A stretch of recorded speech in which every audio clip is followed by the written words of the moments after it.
शिव सम्मान दाता नहीं विघ्न निवारण हार, लज्जा मोरी राखिए पार्वता के भरतार। बोलो कैलाशपति महादेव की जय हो। आज आपको नदी और शेर की कहानी सुना रही हूँ।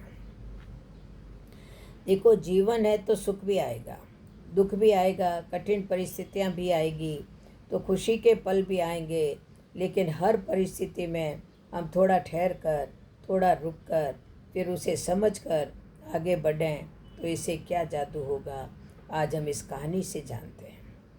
एक समय की बात है, एक जंगल में भारी बारिश होने के कारण नदी का पानी चारों तरफ फैल गया और एक शेर को नदी को पार करने के लिए उस नदी के पानी का सामना करना पड़ा, क्योंकि उस नदी ने बारिश के वजह से उसे घेर लिया था और वह था शेर। इसलिए उस तैरना उसके स्वभाव में नहीं था, लेकिन परिस्थिति ऐसी हो गई थी कि या तो वह उसे पार कर ले या उसमें डूबकर मर जाए।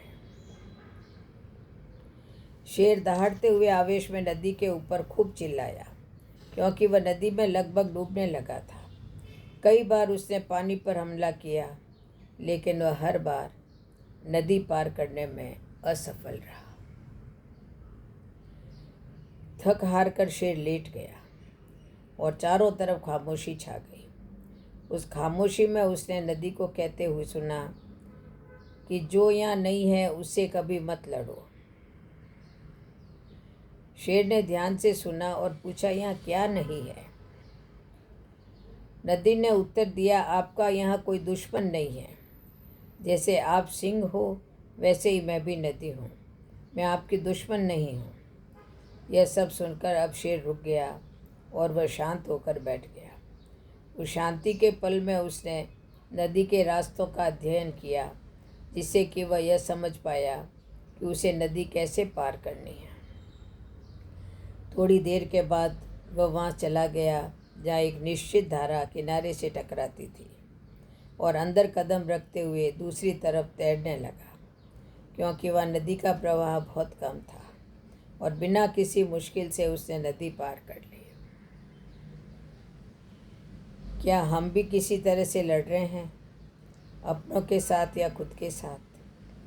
दोस्तों, जीवन एक संघर्ष नहीं, जीवन एक सफ़र है। इस सफ़र में आती हुई हर परिस्थिति से लड़ने या जूझने से पहले कुछ पल रुककर उन पलों में पूरी तरह ठहर कर और उस ठहराव को महसूस करके अध्ययन करें, तो हम समझ पाएंगे कि यहाँ लड़ने के लिए कुछ भी नहीं है।